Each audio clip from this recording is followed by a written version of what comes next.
Okay, we'll start with Yeah. Sahana Bhavatu. Huh? Om Sahana Bhavatu Sahano Bhunaktu Saha Viryam Karvavahai Tejasvinavadhitamastu Ma Vidvishavahai. Om Shanti Shanti Shanti. Om, may the all-pervading spirit protect us. May the all-pervading spirit nourish us. May we work together with great enthusiasm. May our study be fruitful. May love and harmony dwell among us. Om, peace, peace, peace. Peace be unto all. One of my most favorite stand-up comedians, he says that, well, let's talk about relationship because I have got the mic. So in same way, let's talk about contentment. I have got the mic. For the last 2 days, we have been trying to explore the concept of contentment, santosha, as against happiness. And the point is not that happiness is not needed. Happiness is needed, but we ignore such an important thing called contentment. I gave an example yesterday. Happiness is like investing in crypto, and contentment is investing in treasury bond. It's not so exciting, but secure. It will be secure. So we saw that happiness is wonderful, but happiness is also fleeting. They come and go. It depends on many things. We are having a happy moments, but mood may change. Then unexpected something might happen, and moreover, chasing happiness is always a never-ending game. We want something, we get it, then we want something more. So, and they say that the modern society is a society of hustle for happiness. Everybody is running after happiness, and as if there is a social pressure on us, we have to be more happy. Social media plays a great role. Everybody is happy except me. This is the idea we get if when we go to social media. Then our own internal pressure that probably I'm not doing enough. I can probably do more. I can earn more. Things like that. So, and then the contentment is much more secure, and although quiet, it is always there. It is always there. It's a spiritual value, whether it is a bhakti yoga, jnana yoga, dhyana yoga, everywhere. Santosha is one of the contentment is one of the 12 virtues that every path recommends. I believe that if we don't have some level of contentment in our hearts, spiritual practices don't become effective. Contentment is like the ideal soil mix where every type of flower blooms. That is what I feel. So I wanted to, that's why, point our attention to this virtue called contentment. So what is the definition of contentment? We started with a dictionary definition, that being at peace with what we have, the situation we are in, and who we are. Yesterday we spent time with the idea how to be satisfied with what we have, right? What we have. And there we saw that these most of us, we have whatever we need, but the wants, wants are never ending. And sometimes we fail to distinguish between want and need. Consumerism is one of the players in that. They want to create artificial needs in our mind, and we chase. And the antidote to that is asking this question again and again: is it a need or is it a want?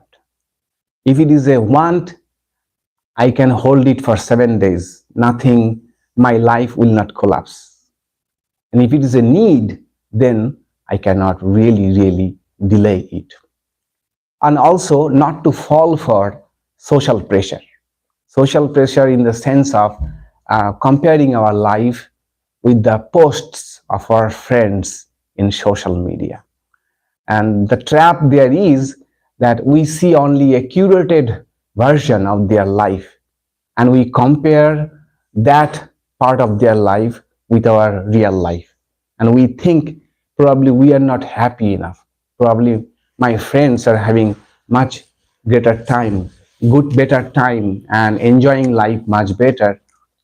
And then we have to remember that this comparison is so lopsided. We don't know actually what is happening in their life. And as a matter of fact, those who post more and more sunny pictures of their life, actually they are going through troubles. That is the findings of the psychologists and psychotherapists. So when we see people are posting such wonderful pictures which make us jealous about their life, actually we should be compassionate about them, that actually they are going through bad time. It has been found that those who have suicidal tendencies, they post a lot of selfies. Number of selfies can be directly correlated to level of depression. So those who have been posting lot of selfies and with different styles, instead of feeling jealous about them or being annoyed by them, we human beings rather should be compassionate about them. Probably they are going through very bad time, and we need not compare that part of life, apparently wonderful life, with our real life. If we need to compare at all, we should compare with our peers, real people with whom we grew up. And then the comparison becomes real comparison and rational one. And then we will find that all of us are almost in the same boat. They have some other types of joys, other uh, belongings, or other advantages in their life. Also, they have their own share of problems. We might be missing many of the things they have, but at the same time, we have many more things they don't have. Okay, that is a real comparison. In that case, we can become more content about what we have in our life. Two more puzzles are there: how to be satisfied with the condition we are in, the circumstances we are in, the life situation we are in. It is little more difficult. I am a monk, so I can be happy with little belongings. In fact, I have very little belongings. I can pack my things in 1 hour, except the books that have to go by by boxes. But if you ask me, I can pack my things within an hour. But does it mean that I am content about my situations or content about who I am? It's not that easy. It's not that easy. So being content with what we have is relatively easy. A little more difficult is the situation I am in. Many of us, probably most of us, are have gone through, or will go through situations which we don't like at all. And we don't know what to do about them.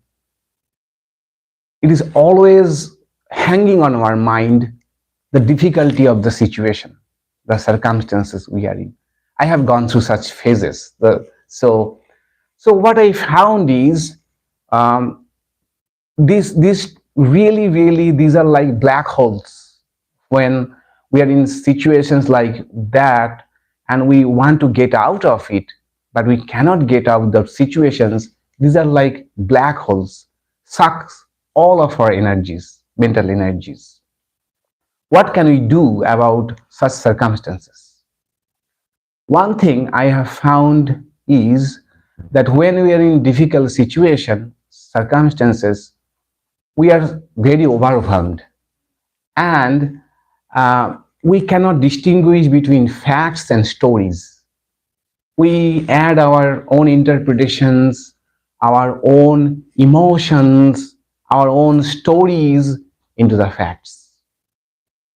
So it becomes difficult to really get into the heart of the problem. What is the problem? So it is at those times it is best to discuss your circumstances with your very genuine good friend.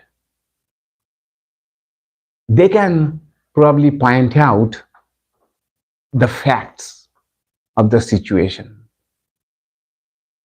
Or if you can't, just think that to your barber or to your, say, the gardener who comes to your house, in their eyes, how the circumstances will look like, how they will look your situation at. If you suppose imaginarily, no, just imagine that you are describing your circumstances and problems to your hairdresser, your barber, or your gardener. How do you describe them? Then you will see that some of the facts and fictions and stories, they get separated. And when we get the facts, then what do you do with the facts? That yes, this is the hard facts about my life. Then we can think about that this is what it is. I would like the situation to be like this, but it is what it is. Each of us, would like to have our family like this, our school, college like in a particular way, our office staff, my team should be like this, the society should run like this, the country should run like this. Each of us has our own idea how it be like, but reality is never what it should be like. It is what it is. So this is a hard fact, that it is what it is. And it does not mean that I approve or I am okay with what it is. Now the point is, now that it is what it is, what can I do about it? What can I do about it? Because most of the times when we are in such circumstances, the question that haunts us is why? Why me? Why, after doing so many good things, I am going through all of this? Or even larger question, why there is so much of evil in this world? Why such a country gets such a president? Things like that. I'm not telling which country, which president. It's all up to you. So all of these why questions, and these why questions really, really haunt us. There is no answer actually. And as soon as we are haunted by why questions, we remain victim of the circumstances. But when we think, now what can I do about it? We are becoming agent. We are becoming agent, from victim to becoming agents of our own destiny. Many a times we might not be able to do much about it, but at least we have accepted the fact it is what it is. Now, the best, what can I do about it? The best, for example, from I came to Sacramento from Belur Math. Belur Math is such a huge place, and I had so many monastic friends. Here, there's no one. A very senior Swami, who is so senior, when I came, he was more than double my age. I came at the age of 36, he was 84. And by nature, he is little more introvert. I had no one to talk to. So what a great, and by nature I am little bit extrovert. And then what to do? I felt I should go back. I should go back to India. Then I thought, take it as it is. Okay, this is the fact now. Now what can you do about it? Then what I did, I started making friends, American friends. And in the process, I got so many American friends with whom I can discuss philosophy, spirituality. I go for walk twice a week, which we go to Starbucks, have mocha. And I like mocha. So they say that's why in Sacramento, dharma, artha, kama, mocha. They have they have replaced moksha with mocha. As long as Swami Isha is here, four purusharthas, dharma, artha, kama, moksha. So like that, I started making friends. Now I am fine. I am fine. But as long as I was asking why I am in these circumstances, why things should be like this, I was a victim of the circumstances. But as soon as I thought it is what it is, now I have to figure out how I can, make sense out of it or getting a control over it. Now I'm fine, happy with my circumstances. So this is the thing that sometimes we cannot do anything about our circumstances and we have to accept it as it is. And if we can do anything about it, let's do that. Let's do that. And surely there are some times that we can't do anything. We can't do anything. But at the same time, we can't do anything, but at the same time, we are, having a grudge, a slow fire is burning us and sapping, taking all energy, mental energy. But if we accept the fact that it is what it is, I can do or I cannot do anything about it, this become somehow more manageable. Even difficult, and sometimes we get frustrated about the situation. We become disappointed about the situation. We become anxious and we think why we are getting these emotions. Those moments we have to think it is okay to have these difficult emotions. This is the circumstances that surely to evoke such kind of emotions. Okay, let's sit with our emotions. Let's accept, yes, I am frustrated. Yes, I am disappointed. There's nothing wrong with that. Let's embrace the painful emotions also.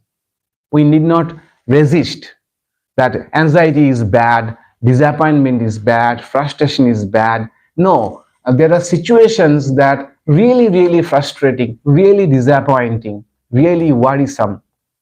And when we have those painful emotions, let's accept those emotions. Yes, I am going through it. Let me embrace it.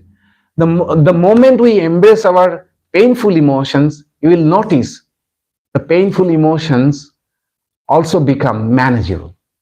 We are no more resisting. There is a saying that what we resist persists. As long as we try to resist anxiety, try to resist disappointment, the more disappointment will chase me, the more anxiety will chase me. But if we are, yes, okay, these are legitimate emotions, let's not run away from them, we'll see that we can appreciate even circumstances which are not under our control. And that gives some peace of mind. So in difficult circumstances, first thing is to separate the facts from the fictions. For that, take a third person perspective if you have a friend. If not, think how do you explain your problem to a random person, a stranger, or can you write it down, your problems. Then the problems become the facts, and then we take the facts as it is, and we may not like, but it is what it is. It is what it is. Now, can we do anything about it? If so, what can I? If not, let's embrace it. Let's accept it. With time, probably things will be over. More difficult than circumstances is difficult people, challenging people in our life. It is said that each of us has at least one, two, or three difficult persons in our life. And in psychotherapy, they say if you have more than three, you should go to psychotherapy. up, up, up to three, it is okay. If you have more than three challenging person in your life, you should see a psychotherapy. And there is also a joke among the psychotherapists that I go to therapy because of the people who should go to the therapy. Oh. I am coming to therapy for those people who should actually go for therapy. So difficult people in our life, challenging people. I have lived with challenging people in my life. So what suggestion I should give? One is many a times our problems are purely problem of communication. Sometimes, although we are living under the same roof, we may not communicate well. It's a problem of communication. I am not able to communicate clearly what I want from the person. So it is better to try to communicate well. And they have a communication practice called non-violent communication. Non-violent communication. And in I heard that in marriage counseling, the first thing they teach is how to communicate non-violently, and that solves sometimes many of the problems. Communication. I have found that with challenging people, sometimes you have to make your boundaries clear, and you should be clear about what you are wanting and what is unacceptable to you, and it should be made clear. But sometimes that is not possible. Sometimes even communication fails. Then if it is possible, can we terminate the relationship and amicably? If it is possible without having any grudge, if we can terminate a relationship which is not working at all, even I tried to communicate well, but it did not work, then what can we do about it? Can we terminate it peacefully, mutually, amicably? If we can't do that, sometimes that is not also possible. Suppose you don't like your boss at all, but you need this job. You don't like your spouse at all, but you cannot terminate. Everybody is laughing in this way. Why? Why? So anyway, so maybe challenging, really challenging thing. Then what can we do about it? That it is impossible to communicate well, communication failed, the relationship cannot be terminated, then what is the way out? In that case, we have to reframe the perspective of the challenging person. That we have to remember the challenging person, it is not a story of one day. This person is in the making for many, many years. Many events, childhood experiences, sometimes problems in the family. That is what they have gone through. And I am seeing the product of many years of problems. So that probably that person is also trying their best. In fact, it is generally all of us try our best to be with others. But it is also true, some people's best effort is not good enough. Even if they are trying their best, that is also not okay at all, in social standards. Then what can we do about it? that I have found that if we be little empathetic about them, that, that how much trouble they are going through, uh, and then we may not be able to, love that person like we do others, but we can accept them with some grace. I am okay with any type of people, but I only one type of people which I could not tolerate is manipulative people. Manipulative people, okay, manipulative, and I did not like ever manipulative people.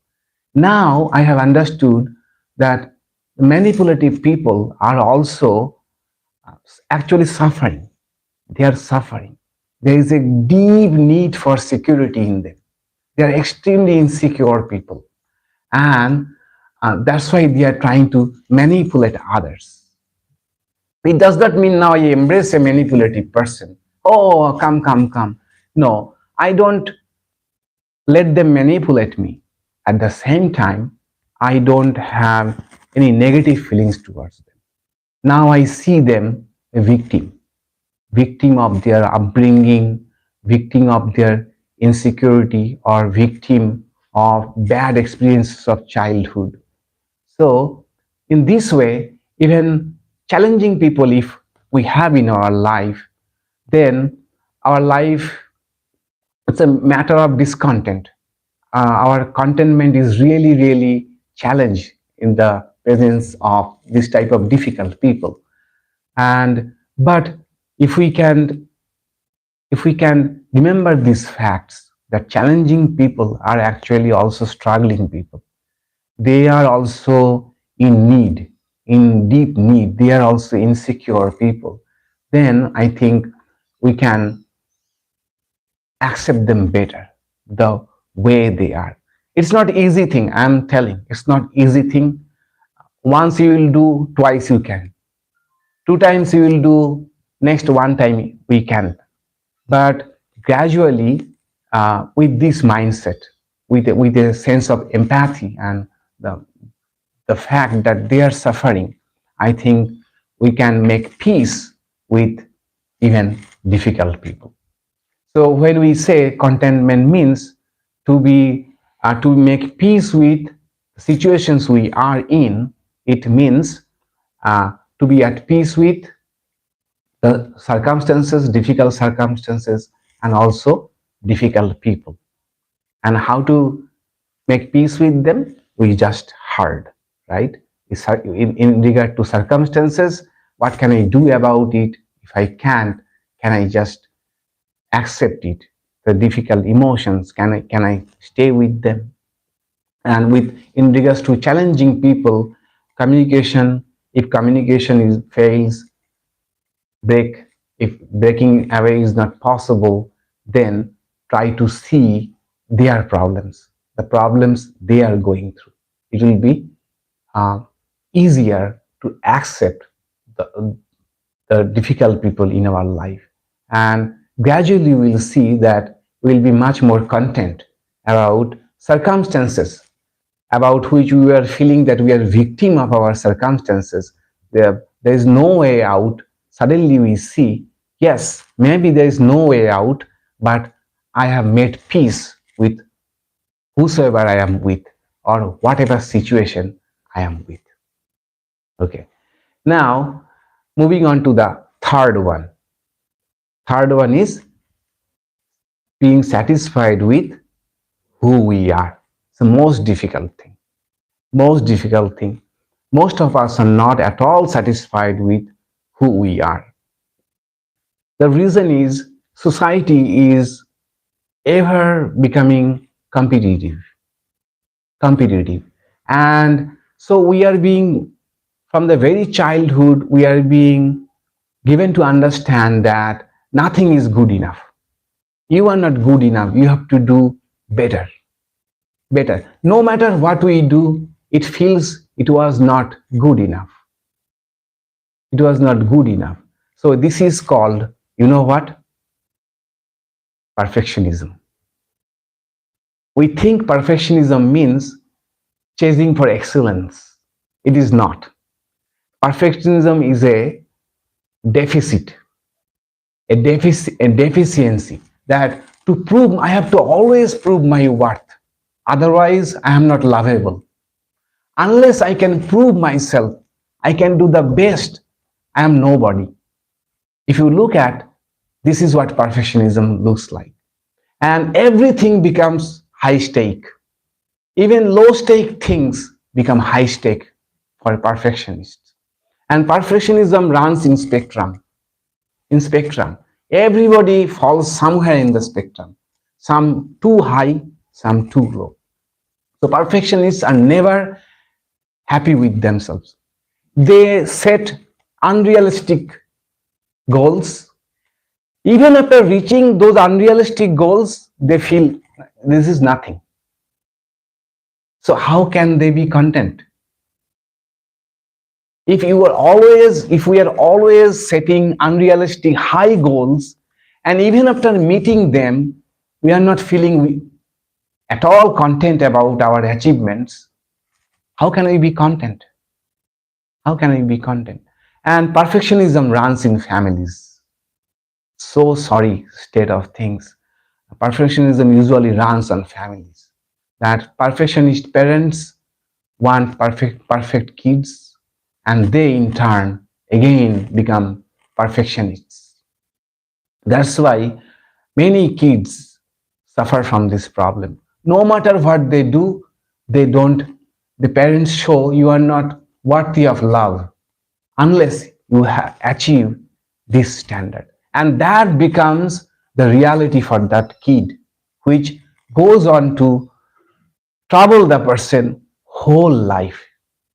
Parents, the parents' goal was good to make the kids competitive, but see what they have done to their kids. Whole life they will suffer from discontent. Whole life, no matter what they achieve, they will not get satisfaction. I get to see many people from Silicon Valley.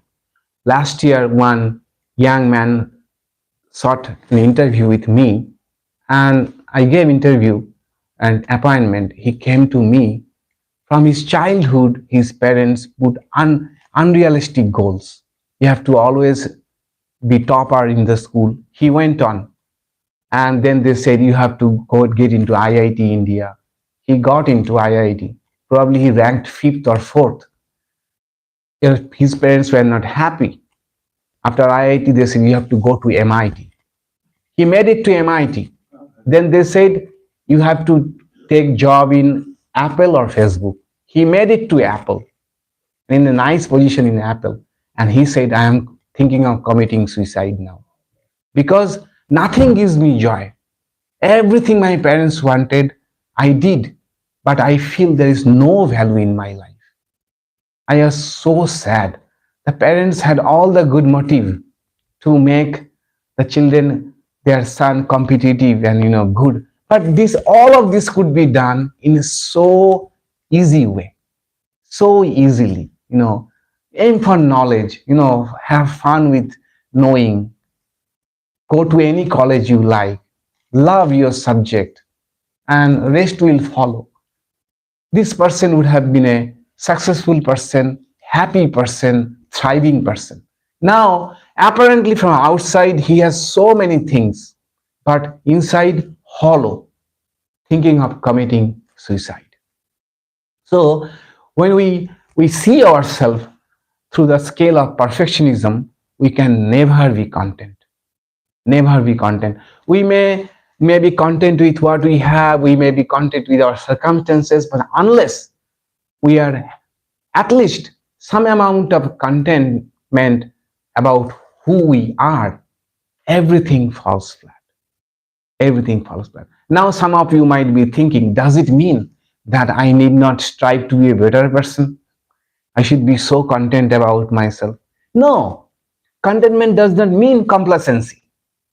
I can be happy with what I am. I can also strive for excellence. I can be a better person. I can strive for a better person. But that striving is coming from a place of Positive aspiration, not a deficit.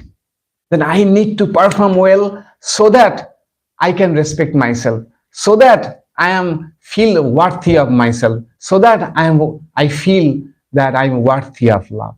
No, I am content with I am, but I can still aspire for betterment. Take my speech, this talk. I'm content with my talks.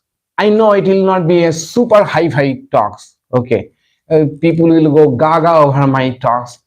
I don't. I know it is unrealistic for me, but at the same time, I know there is a scope for improvement. I take feedback about my talk. That give me feedback. How do you like? What area you wanted to be explained more? How it would have been more clear. It's okay. So I am okay. I'm happy with the way I am, the talks or classes I am giving. At the same time, I can still strive for betterment, betterment. So those who think that if we accept ourselves as we are, our progress stops, totally wrong. Totally wrong. Actually, real progress happens when we have some amount of contentment about who we are. Then the real progress happens. Then our progress, our growth, that happens from a place of positivity. Positivity, not out of pressure.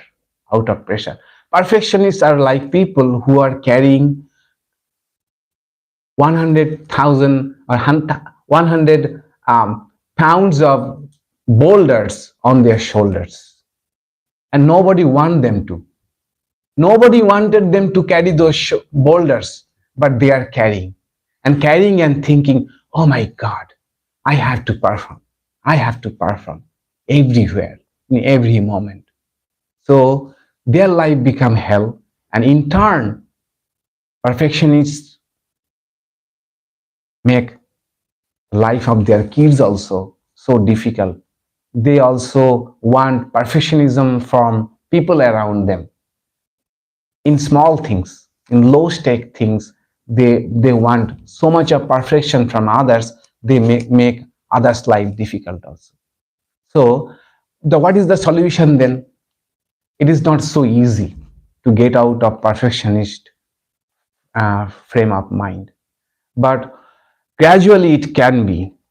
I have found that there are two ways of doing this. One is having an objective criteria for setting our goal. For example, I'll just take this example, a random example. Say, in a scale of 1 to 10, I will give my talk 6. Okay. So I can aspire for 6.5, 7, gradually 8. But how can I aspire every time 10? And you will see perfectionists have no objective criteria for perfection. If you ask them what you mean to be perfect, they cannot define what they mean by perfectionism. It should be super high, super. And what is that super? Nobody knows. So it is no objective criteria for evaluating your growth. So if you are a perfectionist, all of us are to some degree, better to have realistic goal.